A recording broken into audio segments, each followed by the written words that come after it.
It seems that everyone can benefit from understanding the law of attraction, and where Sort of like the law of gravity. right, It helps to recognize it and not work too hard against it. right, where I've seen in my discussions where I've seen people lose interest is where they start to have to believe that there's conscious creativity outside of human beings, that there is a consciousnness that isn't. Yeah. We know. So, is there going to be a time? And I kind of go. No. Okay. Thank you. You see, you can't leave that part out. And here's the reason.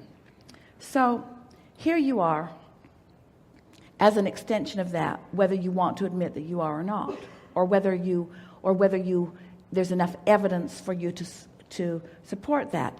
We notice that as brilliant as you are, you've not scraped enough dirt together to launch another planet into orbit. And so it seems to us that as you just observe the scope of your existence, that it would help you to know that there is thought beyond that which you are producing here in this time-space reality that is part of who you are. So anyone who doesn't acknowledge that has a very narrow view. They must not be looking up or out.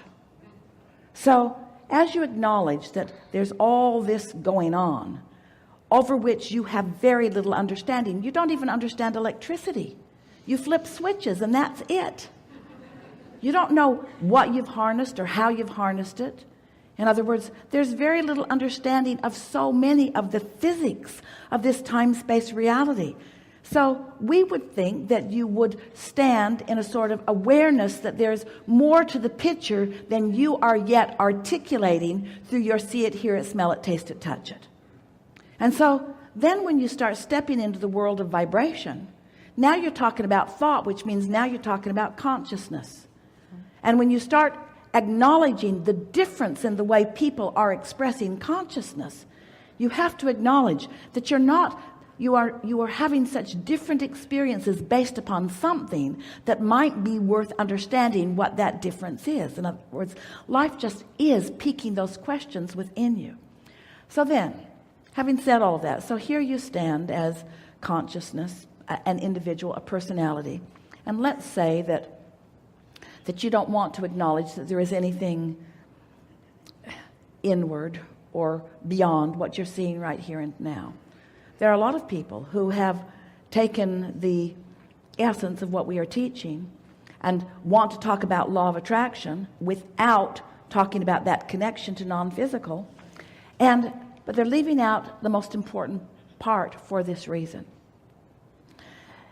As you are in this environment and you're focused upon the conditions that surround you, it relegates you to a lot of individuals who are looking to the opinions of other individuals for your guidance. And therein lies your greatest problem. It's the greatest flawed premise of your existence, because they're fickle, because they're not wired to be focused upon you. They're wired to be focused upon themselves. Their own point of attraction is what their interest is about, not yours. And they're not in agreement about how you should behave about anything. And you found that out if you had two parents who were close to you as you were growing up. In other words, everybody's got a different opinion about what you should be doing. So if that is your perspective and you are looking to others for validation and confirmation, and then you're constantly not finding it, not for very long, you have, without meaning to, given away your own guidance system. So then we say to you, you are more than this. You are source energy, and a part of that source energy is here in your personality. It's you.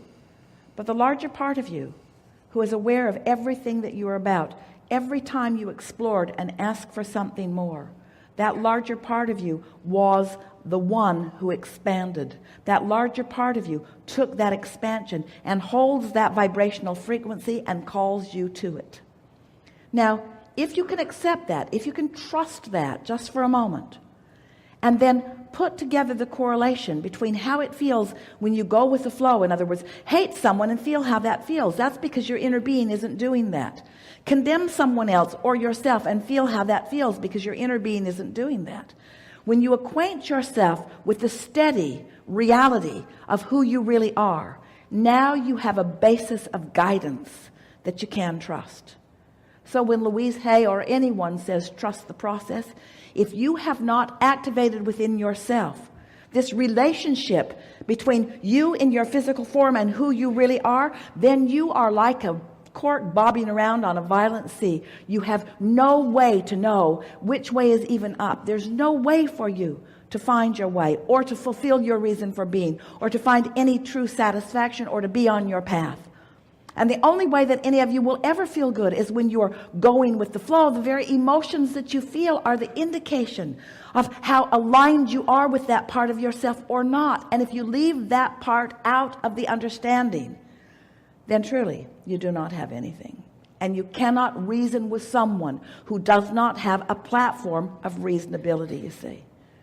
And so we're not worried about them. We want them to be joyful. Many people who are not understanding what we're talking about are happy because they are finding what they want to focus upon and they are focusing upon it. In other words, there are more people in alignment in the sports facilities than in the churches and synagogues. In other words, it doesn't matter what your object of attention is. There's no one right answer. We're not professing to have the only answers to this, but we are telling you the basics. You're more than you know, and that part of you is aware of you, and that part of you is present with you in every moment and offering a vibration that is so strong that when you deny yourself the harmony of it, you don't feel so good, and your your lack of thriving is evident, and your diminishment of thriving is evident, you see. And so just test it. Esther has stopped trying to explain it to those who really don't want to hear it. When they say, well, I don't believe that there's anything out there, Esther said, well, it probably isn't. And when they say, well, then why do you think there is? And Esther says, oh, it just makes me feel better. And they say, so you're deliberately deluding yourself just to feel better. And Esther says, hey, people try to feel good in lots of ways. This is just my drug of choice. I like to feel good. And I have felt, Esther will say, speak from your own experience, I have felt the clarity of aligning with something that is really clear. I can't define it. I can't tell you from where it comes. All I know is when I tune into it and I find that clarity, I feel good. And I wish that for everyone. This is a really good time for a segment of reflection.